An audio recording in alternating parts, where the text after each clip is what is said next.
Hello everyone, I welcome you all to this incredible platform of Indologus। आज के इस video में हम top 50 MCQs related to economics discuss करने वाले हैं। तो मैंने इस वीडियो में आपके लिए सभी questions examination point of view से इंपॉर्टेंट रखे हैं। तो चलिए इस वीडियो को स्टार्ट करते हैं। मोर ओवर हम इस वीडियो में कुछ प्रीवियस ईयर क्वेश्चंस भी डिस्कस करेंगे जो वेरियस कॉम्पिटिटिव एग्जाम्स में पूछे गए हैं। फर्स्ट क्वेश्चन है हमारा, the mid day meal scheme was launched on. Right answer हो जाएगा ऑप्शन नंबर सी, 15 अगस्त 1995 को जो मिड डे मील स्कीम थी ये स्टार्ट हुई थी।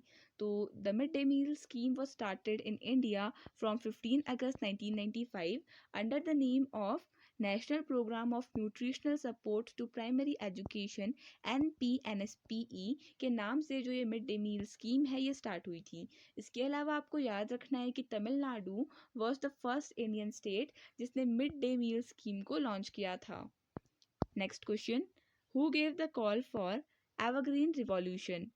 राइट आंसर हो जाएगा इसके लिए ऑप्शन नंबर ए, MS स्वामीनाथन। तो देखिए MS स्वामीनाथन इन्हें father of green revolution in India के नाम से जाना जाता है। इन्होंने कॉल दिया था for the evergreen revolution. The father of green revolution in India and renowned farm scientist MS Swaminathan has given the call for evergreen revolution. कई बार क्वेश्चन ये एग्जाम्स में रिपीट हुआ है तो आप इसे मार्क कर लीजिएगा।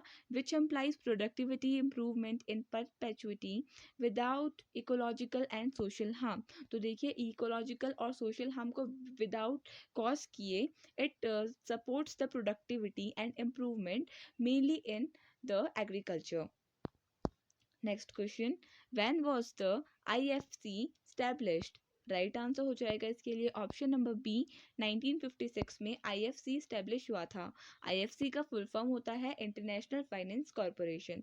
तो देखिए the international finance corporation is an international financial institution है ये that offers investment to encourage private sector development in less developed countries.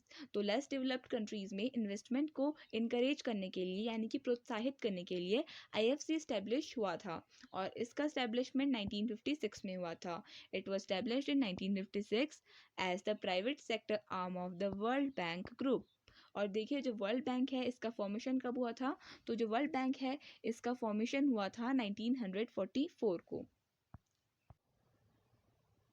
और देखिए अगर हम बात करें IFC के हेडक्वार्टर्स की तो IFC के हेडक्वार्टर्स वाशिंगटन में लोकेटेड हैं, वाशिंगटन DC में लोकेटेड है। और वर्ल्ड बैंक की बात अभी हम कर रहे थे, इसके हेडक्वार्टर्स भी वाशिंगटन DC में लोकेटेड हैं। फॉर्मेशन 1944 और इसकी formation 1956। Next question, the national stock exchange of India was established in which year. Right answer हो जाएगा इसके लिए ऑप्शन नंबर सी, 1992 में national stock exchange of India establish हुआ था। The NSE was incorporated in 1992.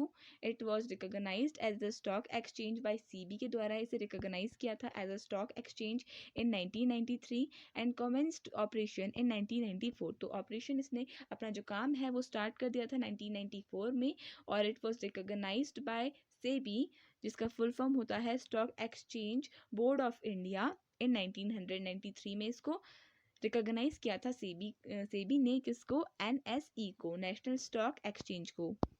Next question, golden revolution is related to.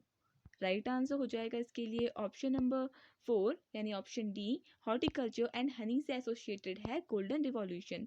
The golden revolution is related to the production of honey and horticulture. It is a part of the important agricultural revolutions of India. अगर हम बात करें who is known as the father of golden revolution in India तो Nirpakh Tutej is called as the father of golden revolution in India. Next question, which organization monitors the banks in actually maintaining the cash balance?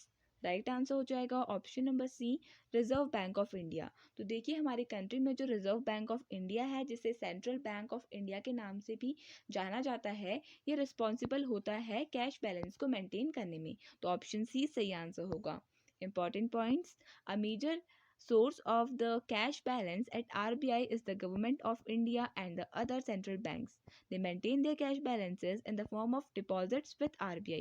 तो ये अपना cash balance deposit के form में RBI में रखते हैं. अगर बात करें आरबीआई की तो देखिए इसका फॉर्मेशन 1 अप्रैल 1935 में हुआ था एट कोलकाता और इसके गवर्नर है करंट में शक्तिकांत दास.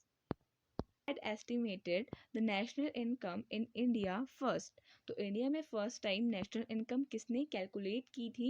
तो राइट आंसर हो जाएगा ऑप्शन नंबर सी, दादा भाई नारोजी. तो दादा भाई नारोजी इन्होंने एस्टिमेट की थी नेशनल इनकम कंट्री में first time. Dadabhai Naoroji was the first Indian to estimate the national income of the country.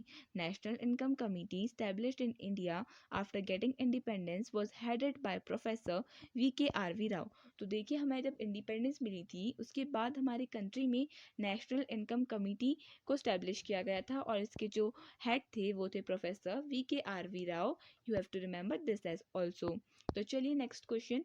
Paper currency was first started in India in which year?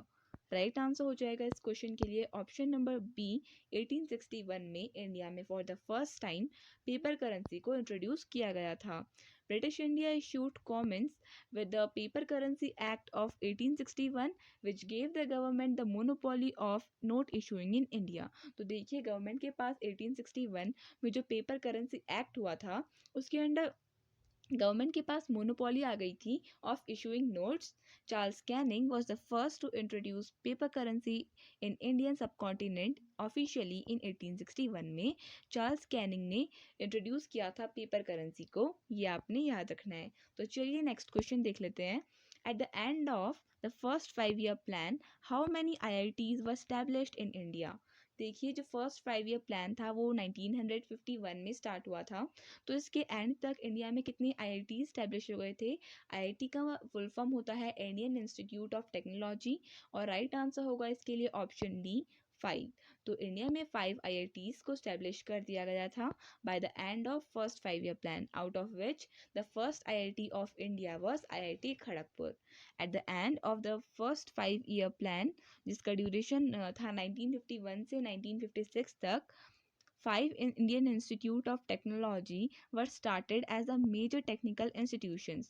The target growth was 2.1% था हमारा first 5 year plan का target और जो actual growth हमने achieve की थी वो थी 3.6%.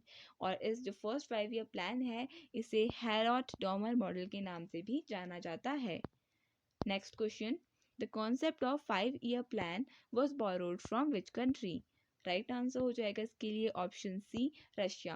तो रशिया से इंडिया ने 5 year प्लान का कॉन्सेप्ट बोरो किया था. The 5 year plan was obtained from USSR, the union of Soviet and socialist republics. USSR का फुल फॉर्म होता है. तो 1928 में जो जोसेफ स्टैलिन थे इन्होंने इनिशिएट किया था सोवियत यूनियन का फर्स्ट 5 year प्लान स्ट्रेटजी. ये भी आप याद रखना है ये नाम. जोसेफ स्टैलिन ने 1928 में जो रशिया का 5 year प्लान की जो भी उनका स्ट्रेटजी था उसको अडॉप्ट किया था. नेक्स्ट क्वेश्चन देख लेते हैं.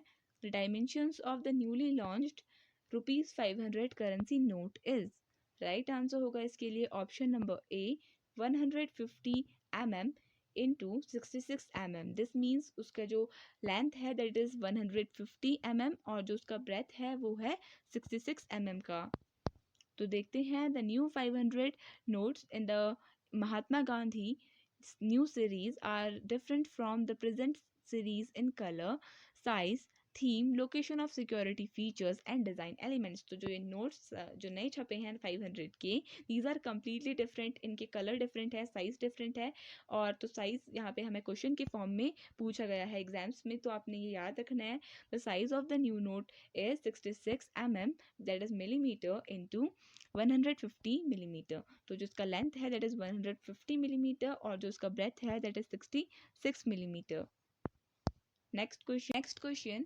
The first attempt to initiate economic planning in India was made by whom? Right answer हो जाएगा इसके लिए option number C, M Visvesvaraya. तो देखिए M Visvesvaraya was the first person जिन्होंने इंडिया में फर्स्ट टाइम इकोनॉमिक प्लानिंग की बात की थी. तो देखिए the first attempt to initiate economic planning in India was made by M. Vishwesarya in 1934, who was a civil engineer and ex-Dewan of the state of Mysore, in his book The Planned Economy of India. तो इनकी बहुत famous book थी planned economy for India, जिसमें इन्होंने economic planning की बात की थी. इन्होंने मेनली 10 ईयर प्लान्स को सजेस्ट किया था. Next question, what is the full form of ICICI? Right answer हो जाएगा option B, industrial credit and investment corporation of India. It is the full form of ICICI. अगर हम बात करें इसके फॉर्मेशन की तो 1955 में इसका फॉर्मेशन हुआ था and it was an initiative of the world bank. अगर बात करें हम वर्ल्ड बैंक की तो वर्ल्ड बैंक 1944 में इस्टेब्लिश हुआ था और इसके हेडक्वार्टर्स लोकेटेड है वॉशिंगटन DC में. और देखिए CEO of ICICI bank is Sandeep Bakshi and the headquarters of ICICI Bank, it is located in Mumbai. Next question, in which year planning commission was set up? Right answer हो जाएगा इसके लिए option number ए, 1950 में India का जो planning commission था वो बना. तो देखिए प्लानिंग कमीशन एक ऐसी बॉडी थी जो इंडिया के 5 ईयर प्लान्स होते थे उनको मेनली प्रिपेयर करती थी. So the planning commission was set up on 15 मार्च 1950 को ये बना था. It was it was set up under the recommendation of an advisory planning board. It was under the chairmanship of KC Niyogi. ये भी आपने याद रखना है. Next question. The final approval to the 5 year plans of India was used to given by. तो देखिए जो 5 year plans हुआ करते थे इंडिया में जो after the formation of NITI Aayog के बाद से वो हट चुके हैं तो उनका जो फाइनल अप्रूवल हुआ करता था वो कौन देता था. So the right answer will be option number C, national development council was responsible for it. तो देखिए NDC is an apex body for decision making and deliberations on development matters in India and it was presided over by the prime minister. और NDC के जो भी head हुआ करते थे वो हमारे प्राइम मिनिस्टर हुआ करते थे. अगर बात करें हम इसके फॉर्मेशन की तो 6 अगस्त 1952 को इसका फॉर्मेशन हुआ था. Next question, WTO that is world trade organization basically promotes what? Right answer होगा ऑप्शन डी, मल्टीलेटरल ट्रेड. तो वर्ल्ड ट्रेड ऑर्गेनाइजेशन मेनली जो मल्टीलेटरल ट्रेड है इसको प्रमोट करती है. So the overall objective of the WTO is to help its members use trade as a means to raise living standards, create jobs and improve people's life. तो देखिए जो WTO है यानी world trade organisation है इसका main M है कि countries द्वारा उनके जो भी ट्रेड बैरियर्स हैं उनको हटाया जाए ताकि उनकी कंट्री में ट्रेड फ्लरिश करे और वहाँ के जितने भी लोग हैं उनका लिविंग ऑफ स्टैंडर्ड एक तरीके से इम्प्रूव हो सके. अगर हम बात करें WTO के फॉर्मेशन की तो 1 जनवरी 1995 को इसका फॉर्मेशन हुआ था. करंट में 164 इसके मेंबर्स हैं और इसके हेडक्वार्टर स्विट्जरलैंड के जिनेवा में लोकेटेड हैं. Next question, where is the headquarters of NABARD जिसका फुल फॉर्म है national bank for agriculture and rural development located? Right answer हो जाएगा ऑप्शन नंबर बी, मुंबई में इसके हेडक्वार्टर्स लोकेटेड हैं. तो इम्पॉर्टेंट पॉइंट्स देख लेते हैं.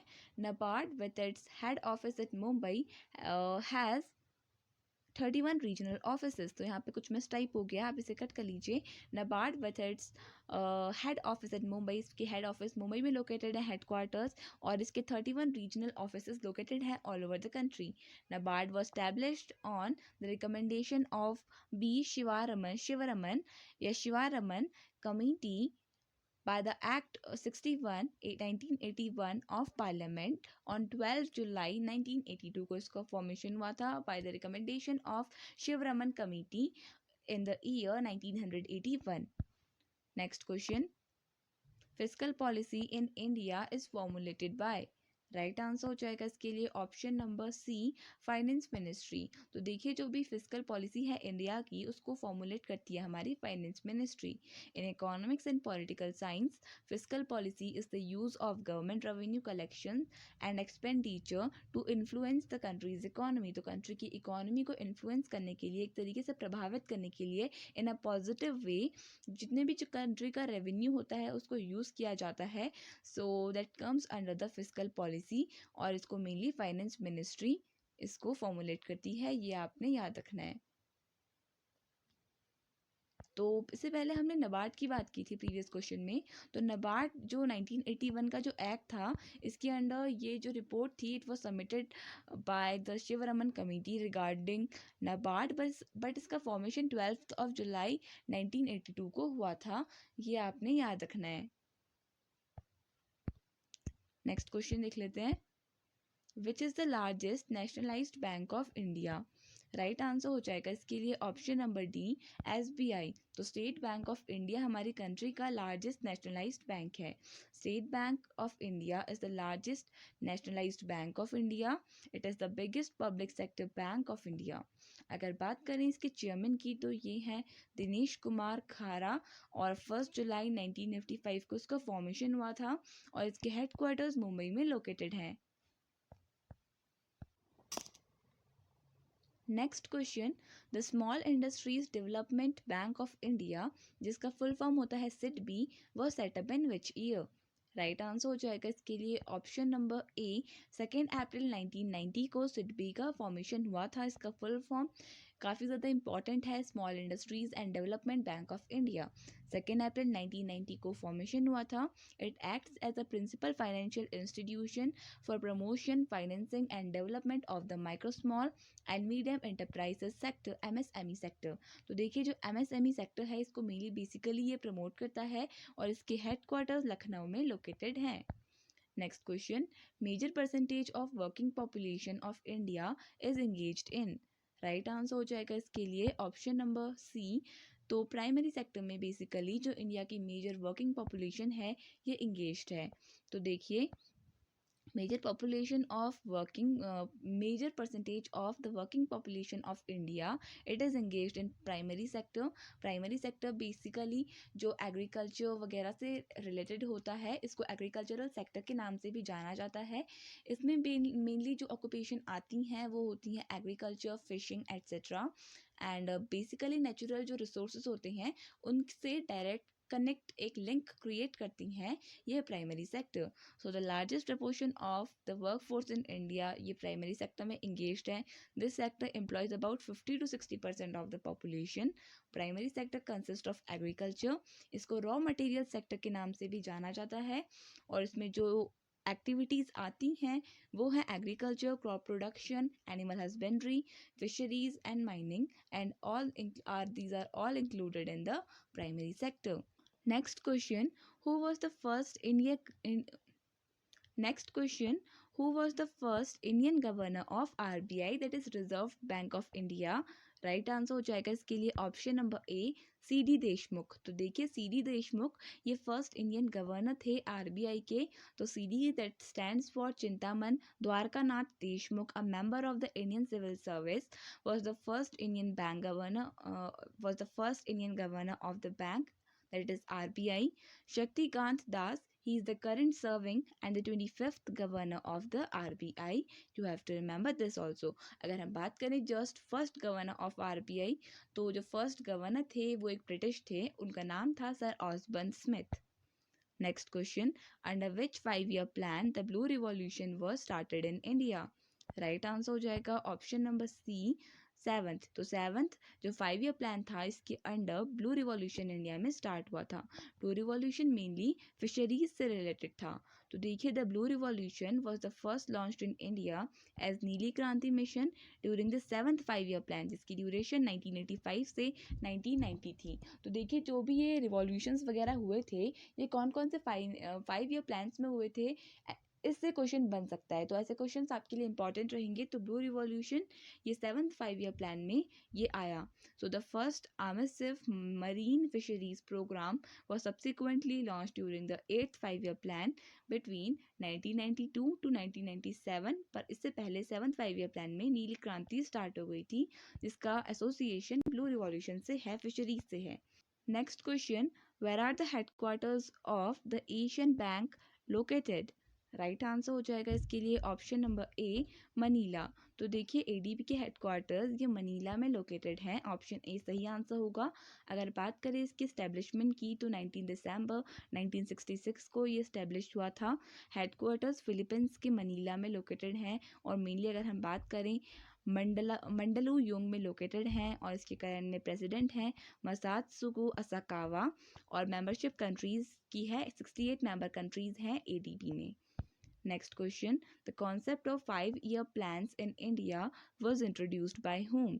राइट आंसर हो जाएगा ऑप्शन नंबर ए जवाहरलाल नेहरू। तो ऑप्शन नंबर ए हमारे जो फर्स्ट प्राइम मिनिस्टर थे जवाहरलाल नेहरू, पंडित जवाहरलाल नेहरू, इन्होंने स्टार्ट किया था the concept of 5-year plans। So the idea of economic planning for 5-year plans was taken from USSR under the socialist influence of prime minister Pandit Jawaharlal Nehru. तो देखिए मैंने आपको वीडियो के स्टार्टिंग में एक रशियन का नाम बताया था, एक रशियन रिफॉर्मर हम कह सकते हैं, उनका नाम बताया था जिन्होंने 5-year प्लान्स की स्ट्रेटेजी बनाई थी रशिया में। आपको उनका नाम मेंशन करना है कमेंट सेक्शन में। Next question, when was the first economic survey presented in India? Right answer होगा ऑप्शन डी 1950 से 51 के बीच जो इकोनॉमिक सर्वे है इसे प्रेजेंट किया गया था इंडिया में। तो the first economic survey of India was presented in 1950 to 1951। It is prepared by the department of economic affairs under the ministry of finance के अंडर इसे प्रिपेयर किया जाता है। So you have to remember this as well. Next question, whose signature is found in the 1 rupee notes in India?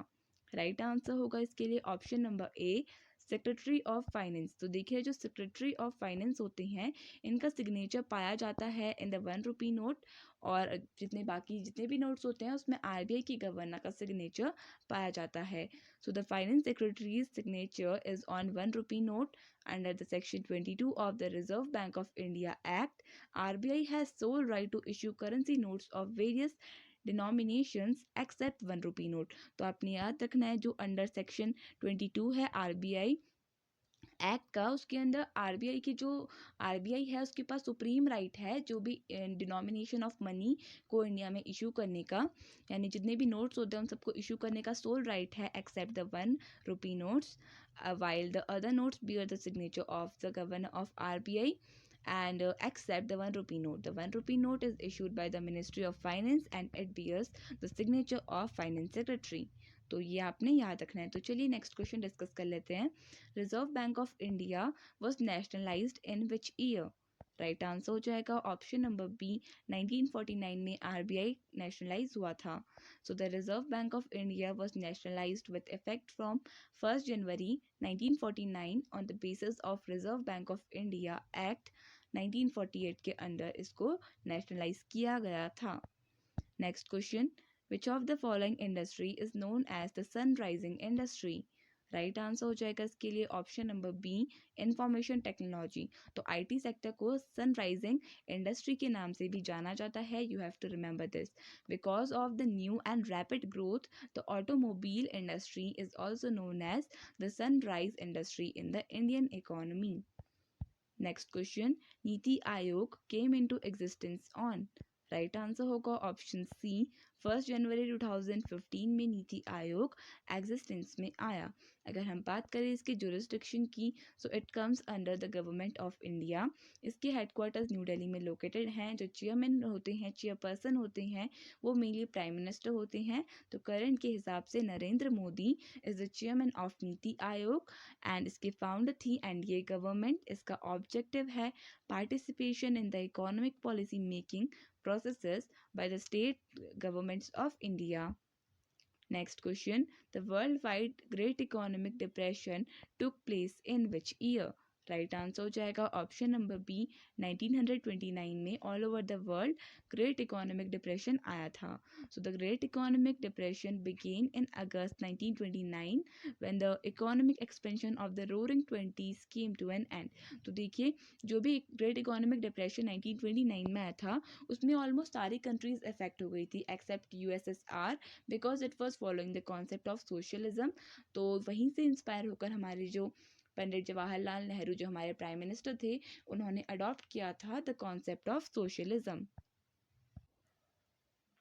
Next question, which of the following controls the share market of India? Right answer हो जाएगा इसके लिए option number सी सेबी। तो सेबी ये India के जो stock markets हैं, sorry share markets हैं, इनको बेसिकली कंट्रोल करता है? So the securities and exchange board of India SEBI is the regulatory authority established under the SEBI Act 1992 and is the principal regulator of the stock exchanges in India. तो stock exchanges को SEBI control करता है, ये आपने याद रखना है। तो चलिए नेक्स्ट क्वेश्चन डिस्कस कर लेते हैं without wasting any more time because we have 50 questions in this video.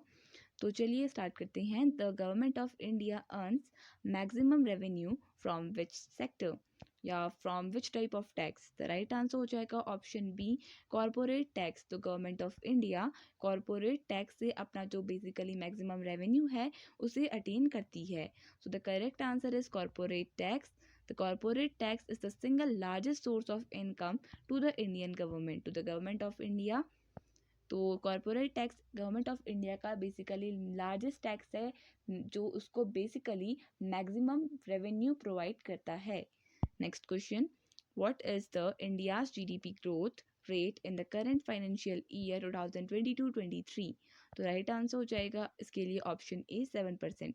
तो जो फाइनेंशियल ईयर 2022-23 में जो इंडिया का जीडीपी ग्रोथ रेट है दैट इज 7%.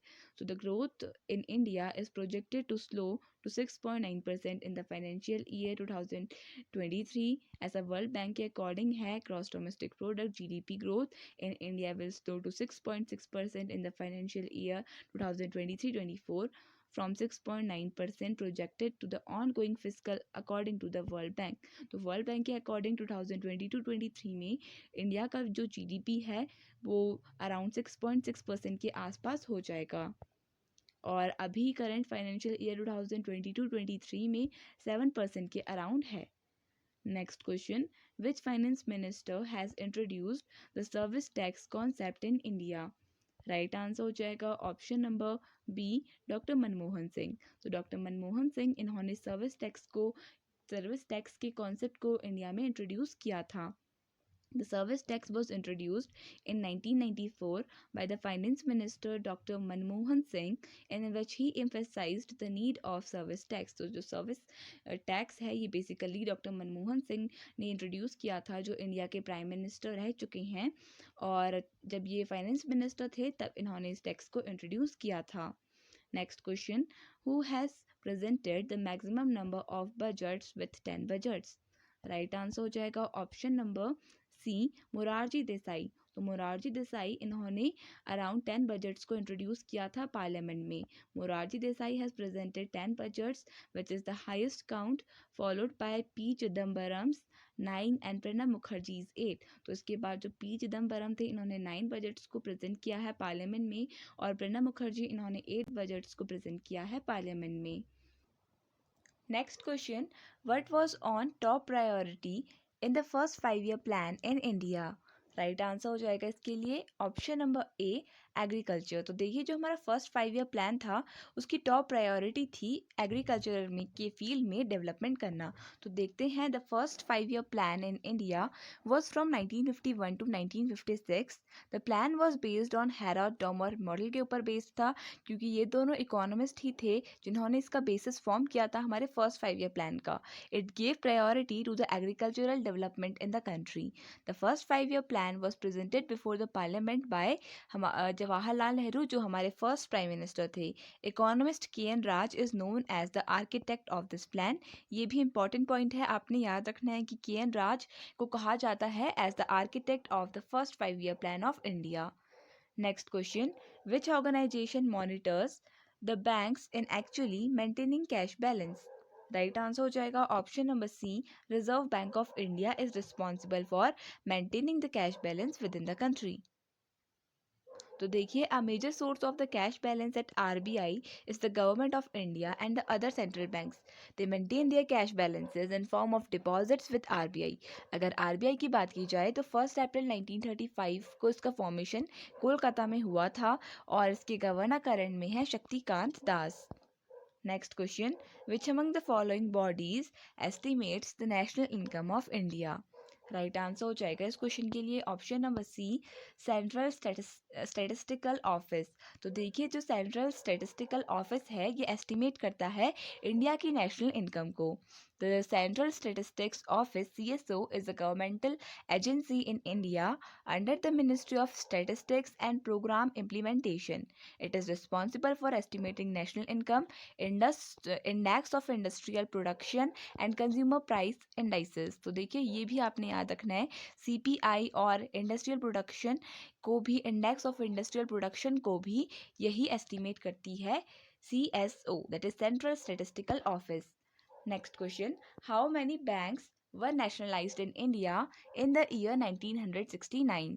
राइट आंसर हो जाएगा ऑप्शन ए 14। तो देखिए इंडिया में 14 बैंक्स को नेशनलाइज किया गया था इन द ईयर 1969, तो ऑप्शन ए सही आंसर हो जाएगा।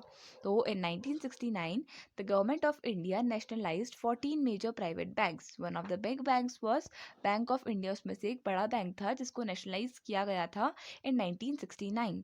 इन 1980 6 मोर प्राइवेट बैंक्स वर नेशनलाइज्ड। तो देखिए यहाँ पे हमें 1969 के बारे में स्पेसिफिकली पूछा गया है, तो ऑप्शन ए सही आंसर होगा। अगर 1980 में कभी पूछा जाए तो 6 banks were nationalised in 1980। Next question. Dadabhai Naoroji theorized on the drain of the wealth from India in his book. तो देखिए दादा भाई नारोजी की एक बहुत फेमस बुक थी जिसमें उन्होंने लिखा था about the drain of wealth from India. तो वो कौन सी बुक थी हमें बताना है। राइट आंसर हो जाएगा option number C, poverty and un British rule in India.